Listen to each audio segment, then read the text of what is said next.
Gets it into his brother, Phil, who fires. And that's it.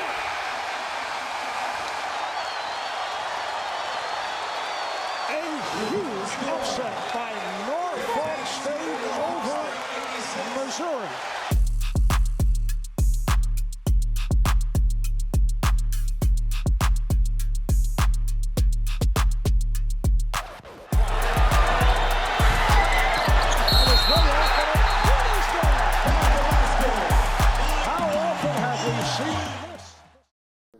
Okay, hello. Introduce yourself. Who are you?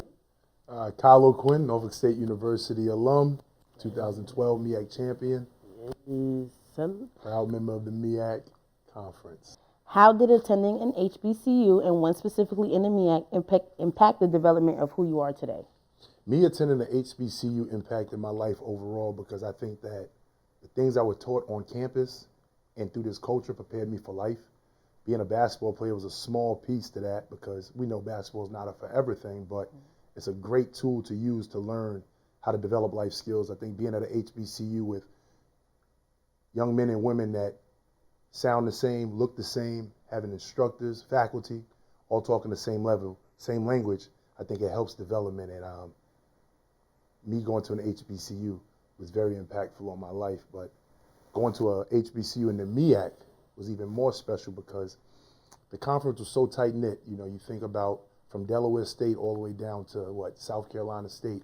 Your parents can support you, you know, up and down the road. It's not too far. Yeah, it's a little bit of a drive. It's a little bit of commitment to support, but the conference is so tight that it's easy for your parents to support. And I think that that was the biggest thing for me and my family and why the MEAC meant so much because my parents really didn't miss a game.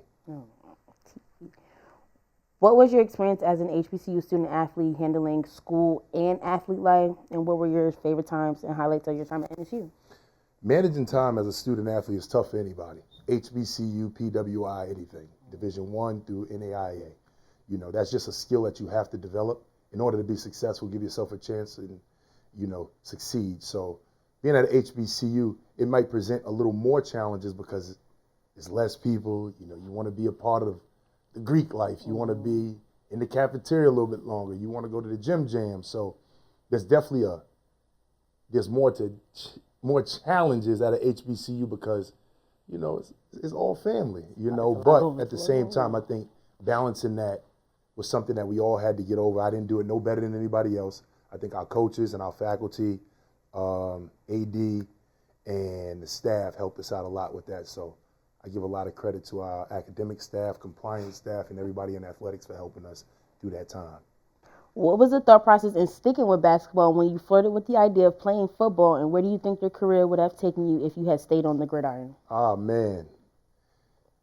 Staying on the gridiron, being a football player, I think it would have turned out okay. You know, I believe in myself enough to know that I would have been okay no matter what decision I would have made. But I think basketball was the easier choice considering I grew 4 inches in my senior year. I think, you know, me being a 6'8" tight end wasn't going to work too much, you know what I'm saying, for the long run. And I think that I made the right decision. Not only did I make the right decision, I landed in the right conference at the right school at the right time to put an explanation point on me making the right decision. So I never felt bad about my decision. And basketball took off rather quickly. I had coaches that believed in me, a university that believed in the team, and I was so grateful to be a part of that team and be a part of a conference that saw the greater good in everybody that was a part of it. Mm-hmm. What made competing in the MEAC a key part of your development before moving on to the next level? Ooh, competing in the MEAC. Let's see. What made competing in the MEAC a key part of my development was, I know I don't want to be redundant, but that close-knit, being in tune with the coaches, knowing the coaching staffs for other schools. You know, this is a conference where if you win, you go and play on the national stage. So, yeah, we're competitive. We're competing. There's always a competition within the competition, but you want to see your people do well. So it took me right into my professional career because it's a job we all have to perform. We all want to be our best, but at the same time, that love and that care for other people, seeing them do great things, it sits on you. It makes you a better competitor, a better person. And I think the MEAC probably made me a better person overall, considering when Morgan State beat us in the championship my freshman year, yeah, it was tough. But seeing Kevin Thompson and those guys go out, and play in the national stage, you want to get there, but at the same time, you're rooting for them. Next year was somebody else, but when we got our chance, we felt it was our time, and we felt really, really good, really, really, really supported by not just the HBCU conference, but not just by the HBCU family, but the conference in particular. Okay. How does it feel watching the next generation of MEAC athletes, and where do you think the game has grown since you left the MEAC? Oh man, I tell Commissioner Steele how much of a great job she's doing. Just being a part of the MEAC 15 years ago, I thought it was the greatest conference on the planet. Watching where it's gone now and the advanced steps that it's taken, proud to say that you're always proud to say you're a part of something that's always developing. The MEAC is showing up very well. I think, the tournament can't be in a better place other than Norfolk, Virginia. I know some teams may not like that because it seems like a hometown advantage, but, I think Commissioner and her staff is doing a great job with the MEAC. Proud to be a member of it, proud to be an alum of it, and just watching the talent that's coming through the MEAC. You see guys come here and they go on to other schools and do great things. I know in the nature of NIL and guys getting paid to play basketball, which is amazing, but seeing some of those guys get their start in the MEAC is really good. It feels good, and hear those guys always give credit back to the MEAC. Sometimes you can't put words on how grateful you are, but when you hear other people say what you're feeling, that's when you know you're in a good position, in a good place. And I think that's probably my proudest moment of knowing where the MEAC was.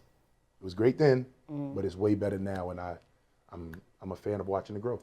Oh. What was your favorite MEAC tournament moment? Ooh. My favorite MEAC tournament moment,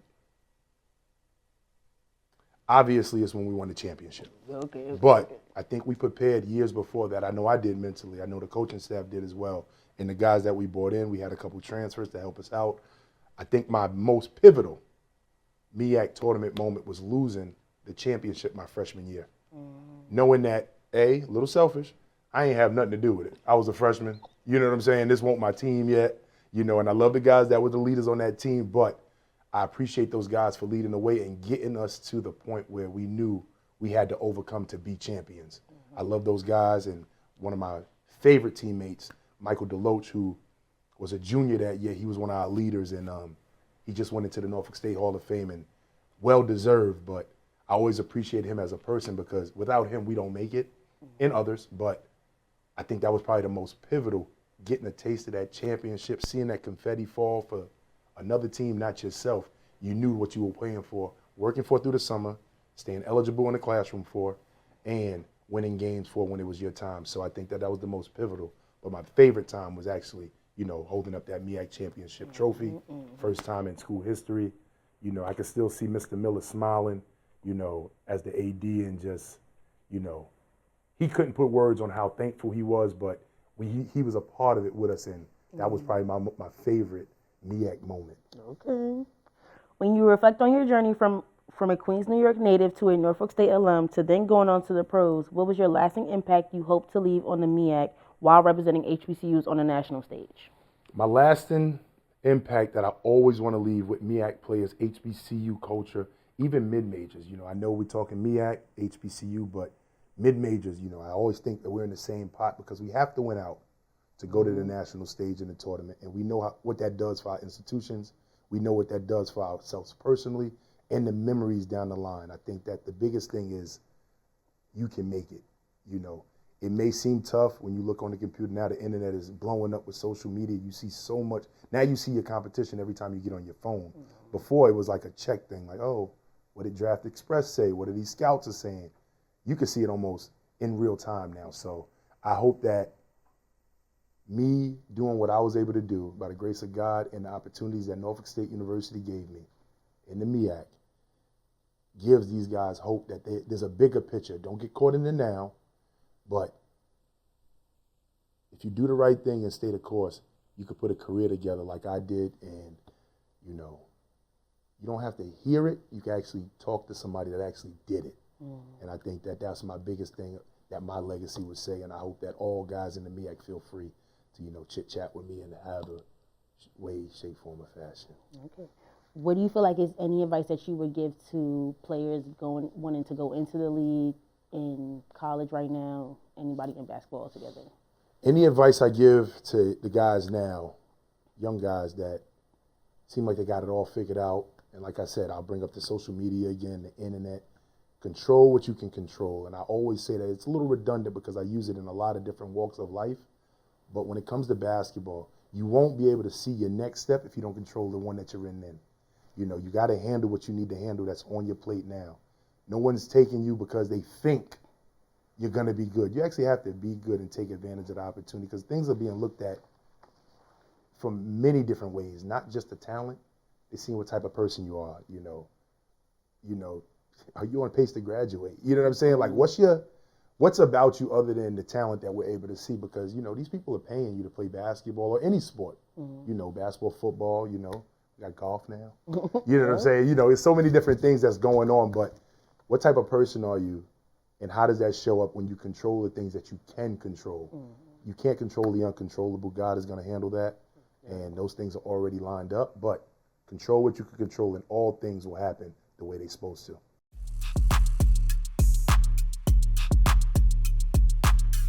This MEAC Nation podcast was produced by the MEAC Digital Network. The views and opinions expressed on this program are those of the speakers and do not necessarily reflect the views or opinions of those entities they represent.